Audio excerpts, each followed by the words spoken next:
Right, so as Abhi said, my name is Patrick Atwater, and I'm here to just, as Abhi knows, big California aficionado, talk about California water, and also just share a story about the future of the state as we look towards the future of government operations. The picture you have in front of you, there's a prize if anyone remembers what this is from.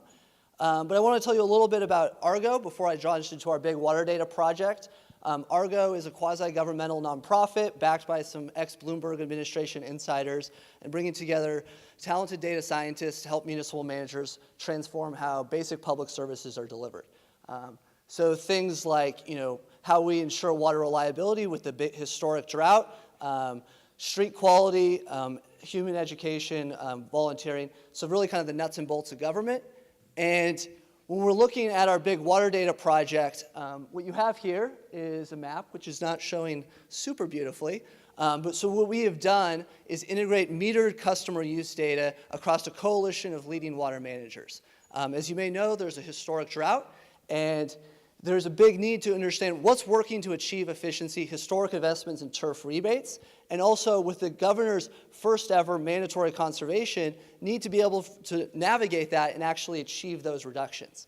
So what we do is a lot of really deep in the weeds. Would be more than happy to show you, but helping people achieve and deliver on those critical priorities from the Governor Brown administration.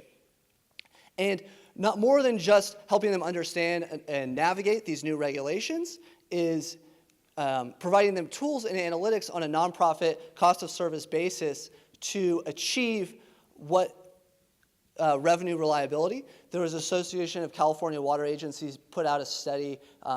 Water is a funny industry in that if you think not a lot of businesses are in the business of trying to get people to buy less of their product. So $675 million in declining water sales with the historic drought.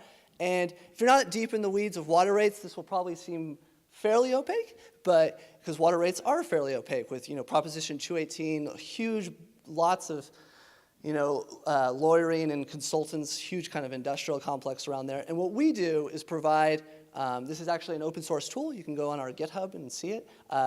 A simple, easy way for water managers to understand what's the impact of a rate shift on the water rate. And those are two of our analytics. We have an integrated suite of analytics, and it kind of goes into what's our business model, and somewhat uniquely, what our business model is actually very much similar to the water utilities that we serve.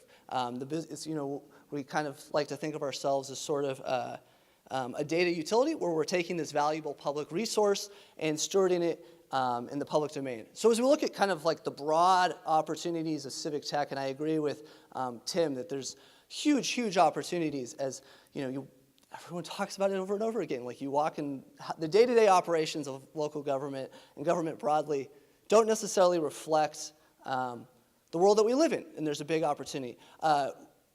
We think a little bit differently about how to achieve and operationalize that reality. As I would tell you, I'm not the technologist, I study math like pencil and paper, much more of a good government guy. And the challenge, much more than technological, is really technocratic. And working with water utilities who, may not understand, Patrick, what are you talking about with all this like big data? We don't even really do big data. But they work with what I would like to call like actual technology, things like pioneering water recycling technologies. The State Water Project is one of the few man-made structures you can see from space. And that approach and that kind of deep thought process into how you can mainstream these technologies across local government is really key. When you look at civic tech broadly, I mean, there's very small percentage of cities even have an open data portal despite all the excitement, something like 5% nationwide. Abhi probably knows better than me. And when you look at water utilities, there's 411 major urban water utilities. We're working with some of the largest and most progressive. So we have around like 22 million of the state's population, but we're working with only 10 utilities.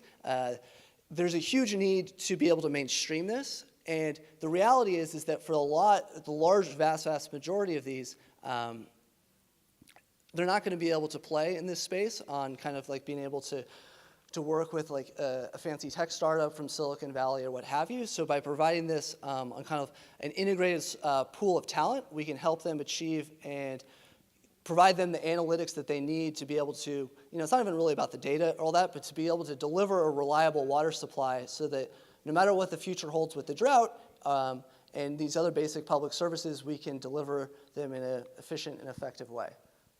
So with that, I think my Twitter's up there. Happy to chat more if anyone has any questions.